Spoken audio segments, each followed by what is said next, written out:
privilèges accordés aux différentes personnes par rapport au dossier que vous avez présenté. Maintenant, quand vous arrivez aux États-Unis, vous êtes un non-immigrant. C'est-à-dire que vous êtes là, vous êtes là sur base de l'autorisation que vous avez obtenue. Donc, pendant quelques années, selon le séjour qu'on vous a accordé. Et il sous-entend, il est dit que c'est comme ça, dès que vous arrivez au terme des conditions fixées par rapport à cette autorisation, c'est-à-dire votre visa, vous devez rentrer dans votre pays d'origine ou dans votre lieu d'origine de résidence. Maintenant, ça c'est pour les non-immigrants. Il y a aussi une autre catégorie de visa des immigrants, c'est-à-dire immigrant visa ou programme où les gens viennent pour immigrer aux États-Unis, c'est-à-dire pour résider aux États-Unis. Et parmi là, nous avons la dévéloterie, nous avons le quai visa des fiancés, par exemple, une personne qui est fiancée ou se marie avec une personne qui est citoyen de ce pays ici ou bien résident permanent de ce pays ici. Alors, il vient sous certaines conditions.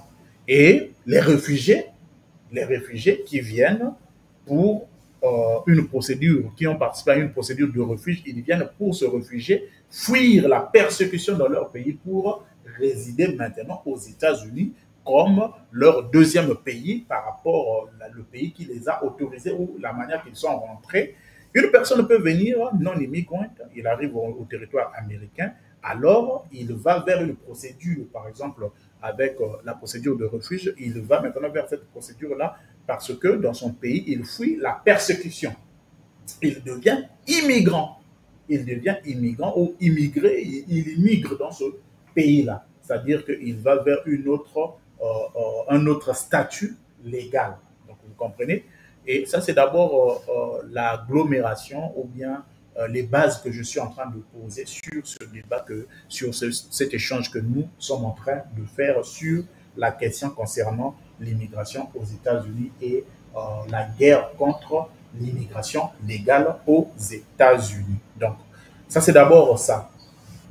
Comme tout grand pays au monde, comme toute grande démocratie, ce pays ici a besoin de la main-d'œuvre par rapport aux différentes industries qui sont dans ce pays ici et la population de ce pays ici ou les Américains originaires, les Américains de ce pays, parce que quand je dis Américains originaires connaissant l'histoire, j'ai une ambiguïté d'abord de dire ça un Américain d'origine, si les Américains d'origine ce sont des Indiens, ce sont des Amérindiens, tout ça, qui ont été chassés par cette population qui fouillait la persécution en Europe et quand ils protestaient sous divers lieux et tout ça, ils sont arrivés sur cette terre ici, ils ont combattu les propriétaires de cette terre ici pour s'encaparer et faire de ça leur nation et ils ont libéré plusieurs autres populations qui sont venues combattre avec eux. Il y a eu des Français qui étaient déjà ici, il y a eu également des Chinois et ceux qui sont venus de l'Asie,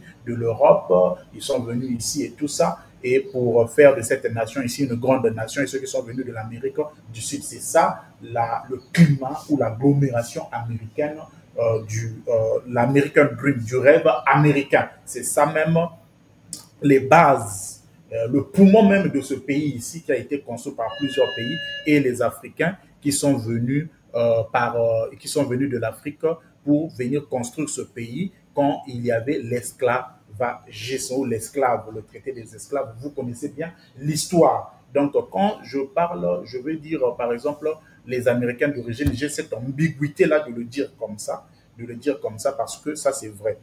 Alors, ceux qui sont américains aujourd'hui, ou ceux qui sont américains parce que c'est leur sol, ils l'ont développé, ça devient leur sol, ça fait plus de 250 années depuis leur indépendance. Donc, c'est une grande nation.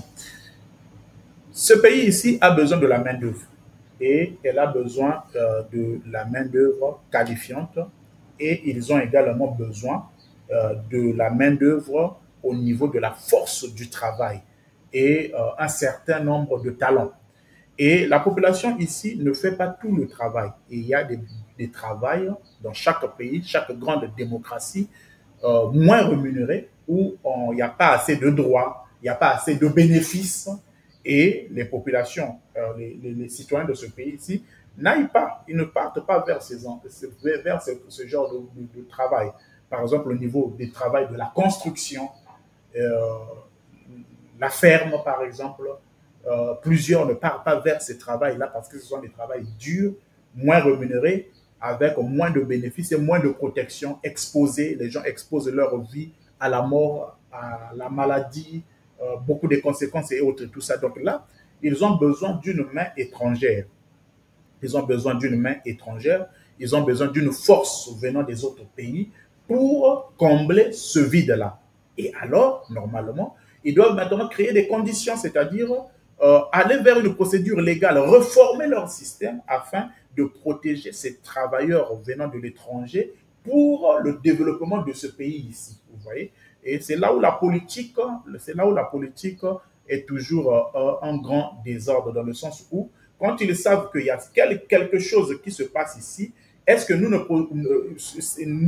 pouvons-nous pas protéger cette force-là en leur donnant des documents légaux au lieu de les faire souffrir comme ça sur cette manière, ce qui arrive actuellement.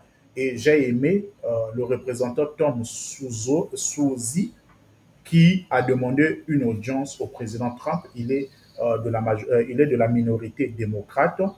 Et le représentant, c'est un député qui a demandé de rencontrer M. Trump pour discuter en profondeur la réforme de l'immigration. Comment ils peuvent faire? Ils doivent s'asseoir, les deux parties. Ils doivent s'asseoir pour réformer, arranger leur système immigratoire. C'est-à-dire protéger ceux qui sont dans le pays ici, qui travaillent, qui sont ici pendant une dizaine d'années. Ils sont ici pendant 5 ans, 2 ans, 5 ans, 10 ans, 20 ans, 30 ans, 40 ans, 50 ans. C'est inconcevable, par exemple, de déporter une personne qui a fait 30 ans dans ce pays. Il a même oublié son pays d'origine. Il a travaillé toute sa vie ici, il s'est construit ici, et jusqu'alors, pendant beaucoup des années, on n'a toujours pas donné un statut légal pour qu'il soit légal dans ce pays. Mais il a contribué pendant beaucoup des années dans l'économie de ce pays ici en payant ses taxes. Ici, dans ce pays, ici, nous payons les taxes sur tout. Tu achètes quelque chose, tu payes la taxe. Tu travailles, tu payes la taxe. On te coupe l'argent. Le fait seulement de rester, par exemple, dans notre état là où nous sommes, le fait seulement de rester dans cet état ici, je paye la taxe. J'ai un véhicule. Le fait seulement que mon véhicule soit dans la ville d'abord, là où je suis, paye la taxe. Alors que je paye la maison, là où je vis, et le parking là m'appartient aussi, parce que je paye la maison, je loue la maison. Mais le fait que mon véhicule circule dans la ville auquel j'habite, la ville là où je suis, le fait seulement que mon véhicule reste là, nous payons les taxes. C'est ça, c'est comme ça que la société américaine est bâtie. C'est comme ça que l'Amérique a beaucoup d'argent parce que les travailleurs, les gens payent les taxes. Donc le fait seulement d'habiter aux États-Unis.